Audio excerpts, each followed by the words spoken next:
ప్రతి ఉదయం దేవుని వాగ్దానం అనే కార్యక్రమానికి ప్రేమతో మిమ్మల్ని ఆహ్వానిస్తుంటున్నాను. ఈ ఉదయకాల సమయంలో దేవుడు మన కొరకు ఏర్పాటు చేసినటువంటి వాక్య భాగము లూకా సువార్త 12వ అధ్యాయము 29వ వచనాన్ని ధ్యానించుకుందాం. లూకా సువార్త 12వ అధ్యాయము 29వ వచనాన్ని ధ్యానించుకుందాం.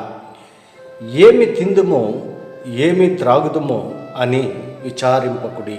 క్రీస్తునందు ప్రియమైన దేవుని బిడ్డలారా, ఈ ఉదయకాల సమయంలో పరిశుద్ధాత్మ దేవుడు మనకిస్తున్నటువంటి వాగ్దానము ఏమి తిందుమో ఏమి త్రాగుదుమో అని విచారింపకుడి.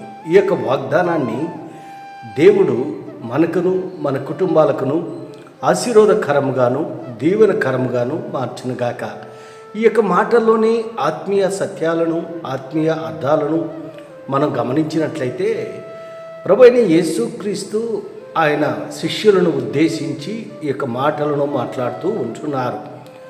ఆయన పరిచర్య కాలంలో అనేక ప్రాంతాలను దర్శిస్తూ అనేక రీతిలుగా మరి అద్భుత కార్యాలను ఆశ్చర్య కార్యాలను జరిగిస్తున్నటువంటి సందర్భంలో మరి ఆయన పరిచర్య ఎక్కువ గలిలయ ప్రాంతంలో జరిగినట్లుగా మనం చూస్తూ ఉంటున్నాం.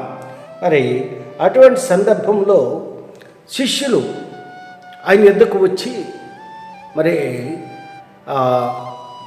శిష్యుల యొక్క హృదయ ఆలోచనలు ఎరిగినటువంటి దేవుడుగా ఉంటున్నాడు కాబట్టి ఆయనకి మరుగైనది ఏదీ లేదు. కాబట్టి శిష్యులు ఏమి ఆలోచిస్తూ ఉంటున్నారో, ఏమి వారు కావాలని అనుకుంటున్నారో వారి హృదయాంతరంగాలను ఎరిగినటువంటి దేవుడుగా ఉంటున్నాడు. కాబట్టి అందుకే వారిని ఉద్దేశించి వారిని ఈ యొక్క మాటలను మాట్లాడుతూ ఉంటున్నాడు. ఏమి తిందుమో ఏమి త్రాగుదమో అని విచారింపకుడి.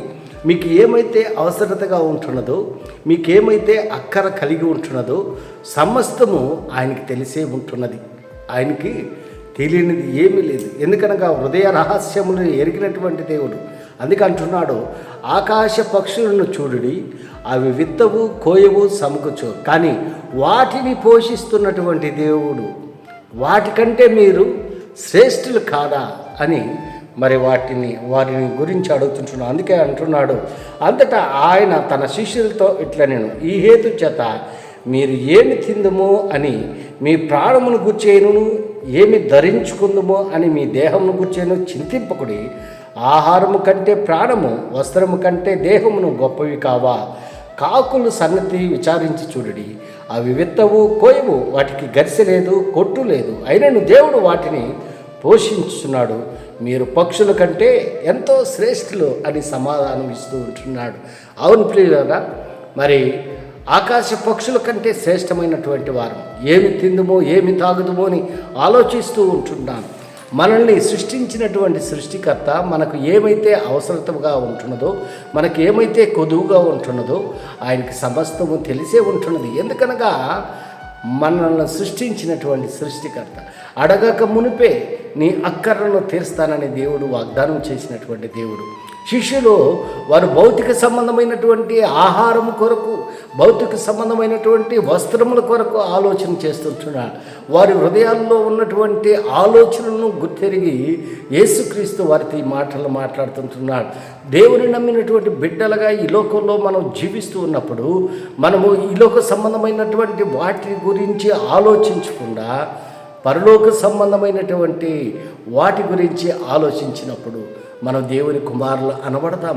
మరి మనల్ని సృష్టించినటువంటి సృష్టికర్త మనకేం అవసరమో ఆయనకి తెలియదా?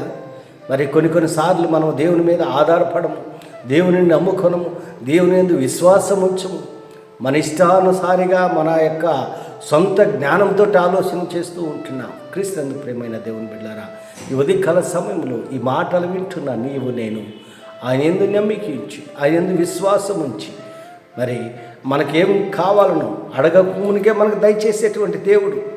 మరి తండ్రి తన బిడ్డలను ఏ రీతిగా అయితే ప్రేమిస్తున్నాడు అంతకంటే ఎక్కువగా మనల్ని ప్రేమిస్తూ ఉంటున్నాం. మనకి ఏది కొదువుగా ఉంటున్నది, ఏది అక్కర కలిగి ఉంటున్నది, మరి సమస్తాన్ని సమకూర్చేటువంటి దేవుడు మనకు ఎల్లప్పుడూ తోడుగా ఉంటాడని ఈ కొద్ది మాటల ద్వారా నేను హెచ్చరిక చేస్తుంటున్నాను. దేవుడి యొక్క మాటలను మరెక్కువగా మీకును మీ కుటుంబాలకును ఆశీర్వాదకరంగాను దీవెనకరంగాను మార్చిన గాక.